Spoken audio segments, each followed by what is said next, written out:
Hi everyone and welcome to my channel. So today I have another watercolor video to share with you, and what I'm going to do today is to continue experimenting with this kind of abstract background. Now I did these cards a month ago in my last watercolor video, and I did it by dipping my paper. I had masked off the birds and then I dipped my paper here in my mixing well of my watercolor palette, and of course I chose to have these postcard sized paper because they fit perfectly here into my well. Now you can make much bigger paper, then you just have to you need a bigger place where to put your watercolors so that you can dip your paper. You can do that on a big glass palette, or if you have one of these like plastic craft mats, and you can just put your watercolor down on this mat and then just dip your paper onto that. So in that way you can get, bigger pieces of paper as well and getting this kind of technique. Now what I realized that if you have only your paper, you can dip anywhere and your paper will pick up the paint. However, because I had masked off the birds, just like I have done for today, the masking fluid, it stands up a bit from the paper, which means that the whole surface is not flat. And that meant that when I dipped it on a hard surface, all around the masking fluid, you got like a white halo. So then I had to go in with my brush and drag the paint on up to the edges of my masking fluid. And I was thinking that, is there a way that I could do this without having to do that? So then I remember that I have a Gelli plate, and a Gelli plate should be a perfect surface for doing this because it's a little bit soft. Or not a little bit, it's quite soft, which means that if I put down my watercolor on the Gelli plate and then press my paper onto that, because the Gelli plate is a little bit soft, then by pressing my paper, especially where I have the masking fluid, that should then make sure that the color that I have on my Gelli plate will also come up all the way to the masking fluid. And I tested it out and it works. This way you can get the paint all the way up to the masking fluid. So this was like a test run I did just to check it out before I started filming. So I have two paintings today that I want to do a background for. These two, a toy and a fantail. And then I am also going to test it out on cold pressed paper, because these and the ones I did last time, they were all on hot pressed paper, because hot pressed paper is very smooth, which means that it's easy to pick up the paint quite evenly from a hard surface. Cold pressed paper, because it has more texture, then the effect of this doesn't work the same way when you pick up the paint from a hard surface. But now I'm hoping, because again the Gelli plate is a little bit softer, I'm hoping that then this technique of making an abstract background this way will also work on cold pressed paper, because the paper can go a little bit into the Gelli plate and then also pick up the paint in a similar way as otherwise on hot pressed paper. I hope this made sense now. But anyway, let's start putting some color on my Gelli plate. So I will start with the fantail, and this is almost a black and white bird in the tail, and then some brown colors in the bird itself, and then the leaves will be light green. So I'm thinking of quite a neutral background for this one, maybe a little bit warmer brownish, gray brownish kind of tone to that. So let's see what I come up with. So I think I'm gonna take like one of these neutral colors. This is Bloodstone Genuine, which is a very neutral brown grayish kind of color, also very granulating, and that is what I want. And then maybe some warmer warmer brown maybe. Doesn't have to be equal. And to make it shine, maybe a little bit of this bronze.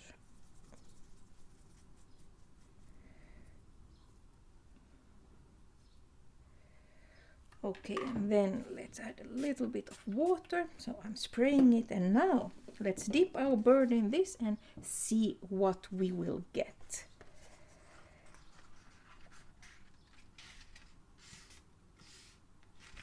I'm not dipping the whole paper because I don't want the whole paper covered. Oh, that is quite nice. Maybe a little bit more up here, and now when I see it like this would be too similar to the color that we have in the bird. So I think I want to make it, maybe we want to add a little bit of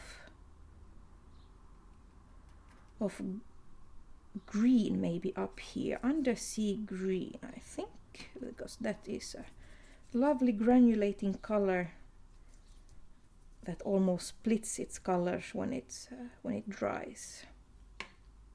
And that I want that corner. So I just bend my paper any way I want so that I get the color, you know, where I want it to go. Now, that is quite nice. And now, if you think that it's too dark or you don't want it in all of those places, just with the water spray, spread the water or the paint a little bit on the paper.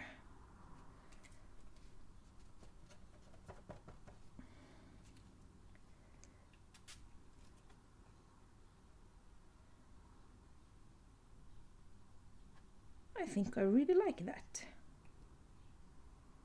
And now the only place I see, but here you can now see that the paint came all the way up to my masking fluid, which means that doing this technique on a jelly paint really works well with masking fluid.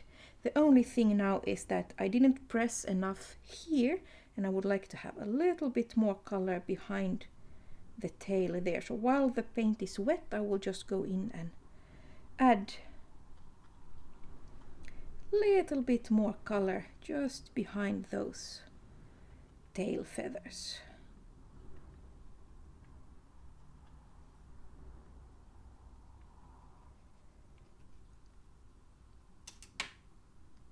And then I'm thinking, do I need a little bit more? No, I don't think so. I think I will just spray a little bit more water so that it will like fade down. And then if you tap it down, it will flow down.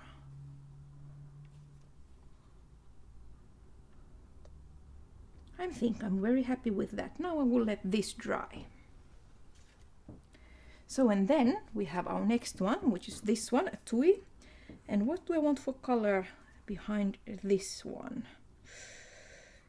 I'm not sure, but while I wait to decide, I have now still quite a lot of color on my jelly plate. So let's take the cold pressed paper and see how that works, how that picks up the color. So this one I will just like this press down, and then let's lift it up and see. Spray a little bit of water. Pick up a little bit more maybe. We don't want to let that paint go to waste.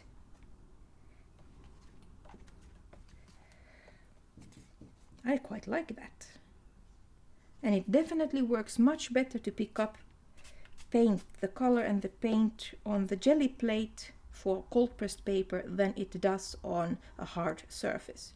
You still don't get exactly the same effect as on hot pressed paper, but this is coming very close. And I was thinking now of using this as a background, you know, like for smaller watercolor painting, I can put that on top of this one. For example, will probably not do it this one, but you know, something like that. A smaller painting, even smaller than this, that maybe you don't have the same background, but just like a shell or a feather, that would, I think, work really well on top of this. Just an idea. But yeah, so if you want to do this on cold pressed paper, then definitely using a jelly plate is easier than to put, you know, to pick up the paint from a hard surface. So I'm very happy I thought about the jelly plate. But now we can clean this off.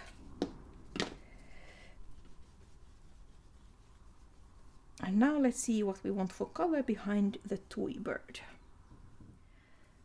So the toy bird, it has a lot of dark blue and green and brown colors. So maybe something light and warm. So an orangey, ochre, orangey kind of color maybe would set off this bird beautifully. Let's try that. So I will try all different kinds of ochres and oranges. Maybe a little bit of quinacridone gold. That should give a lovely warmth to our background. And I don't want it to be too powerful, so I will add quite a lot of water. Now let's see what we can get. And now I think I just want like not an even background, but I don't have any specific places where I want the paper to remain white. So this time I think I will just do that and push at a couple of places and see what we will get. Maybe a little bit, it's a little bit too splashy, so maybe a little bit more. So I will add a little bit more water to the paint and let's pick up a little bit more color. Oh, I like that. I think that will be beautiful with the, let's put that away a little bit because I want my paper to be flat when I spray water.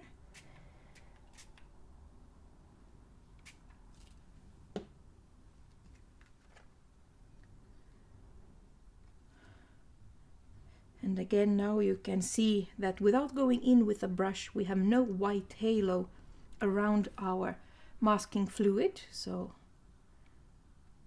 it worked.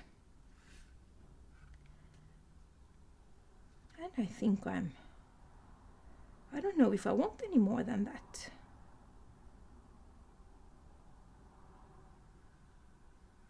The only thing maybe we could do just to create a little bit more interest is to just drip in a little bit of water to create some water blooms. That could be nice. So I will just,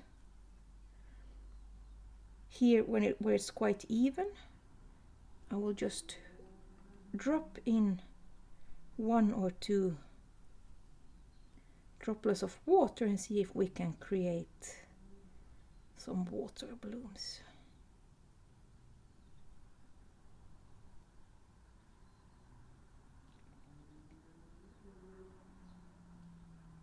Like that. Okay, and now there's nothing else to it, but we need to let it dry in between, and then we can remove the masking fluid and see what we are left with. So one thing I want to do before this is totally dry is that when I now looked at this one and the toy next to each other, I think I want to introduce a little bit of that warm color into this background as well, just so that when they are next to each other, they, you know, have a common, something in common as well. So I will add a little bit more of the quinacridone gold to this, and then see if we can pick it up.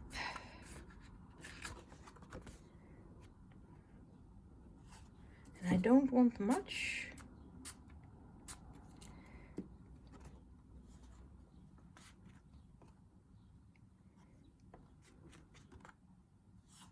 Maybe that is enough, just enough to, you know, to give that hint of the same color in the background here as in the other one. Yes, I think I like that. So now I will go and dry this off. So now they're almost totally dry, so now we can remove the masking fluid, and here they are now, all three. Now, if you liked the background better before I sprayed with the water, you know, the more splashy, the more busy, then just don't use any water to spray, just leave it as is. I wasn't sure how I wanted these to turn out, so that is why I used a little water to spray on them. Here, for example, I left it a little bit more on these corners. You can really see the technique, why I love to do this. And here maybe it became a little bit too even. So, but anyway, maybe also because I really like how you get the edges to look like this, than if you would paint a background like this with just with your brush. And also you can't. I like it this way because you can't totally control it, and that way it takes off the pressure of trying to do a background, especially when I'm not sure exactly how I want it to look, and then to try and go in with the brush and see. Often I ruin it by that, but this way, when I have almost only a little bit control, otherwise no control, then it makes the process more fun, and also sometimes I don't like it, and sometimes I really love the result.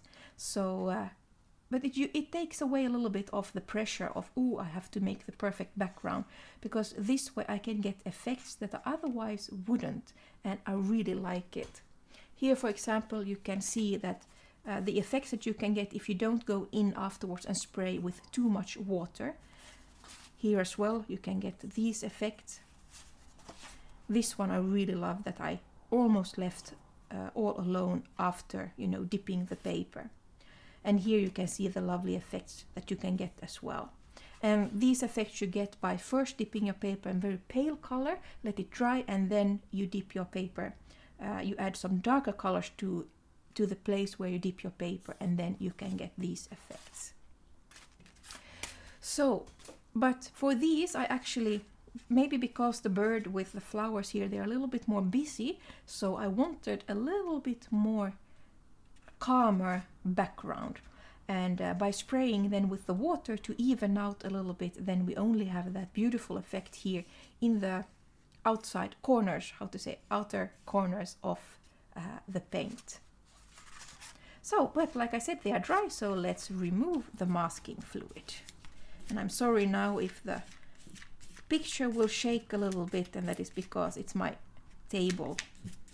When I put pressure on it, it wants to shake a little bit.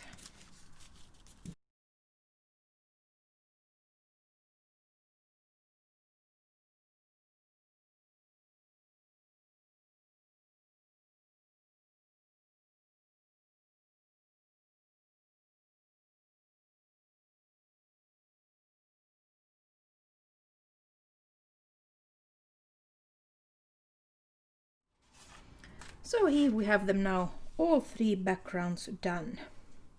Now I will definitely try this technique again, and then also try to not make the background so even, so that I won't spray as much water as I did here, but instead leave them, you know, a little bit more splashy. But this is definitely a really fun technique, and really nice as well to experiment with, because you can get so many different kinds of result, and also some, you know, surprises that can either maybe ruin your piece, but then you just take another paper, or maybe it will give you something really exciting and beautiful. You never know, and that is the fun part with this technique.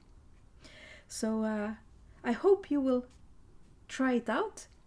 And like I said, you don't have to have a Gelli print for this technique. You can just do it on a, you know, in a tray, plastic tray, on a glass palette or something like that as well, if you want bigger pieces. The only thing why I wanted to try it out on the Gelli plate was because I found that when you have the masking fluid on the paper, then the paint don't want to come, you know, up to the edges when you do it on a hard surface. So, but you can easily remedy that by just taking taking your brush after you have dipped your paper and just push, you know, the color up to your edges. So, and of course, if you just do it backgrounds like I did here with no masking fluid, then you can easily use, you know, a hard surface for very, very lovely effects. Okay, that was it. I hope you enjoyed this quick tip on how to get exciting abstract backgrounds for your watercolors. And you could probably do this as well. You can do it with acrylic inks, you can do it with acrylic colors. I think probably the only color that you can't really do this technique with is colored pencil and oil colors and crayons. But otherwise, all wet colors, water-based wet colors, you can use for this technique. So, thank you so much for watching, everybody, and I will see you next week with my next video. Thank you so much for watching. I hope you have a beautiful week ahead of you, and see you next time. Bye.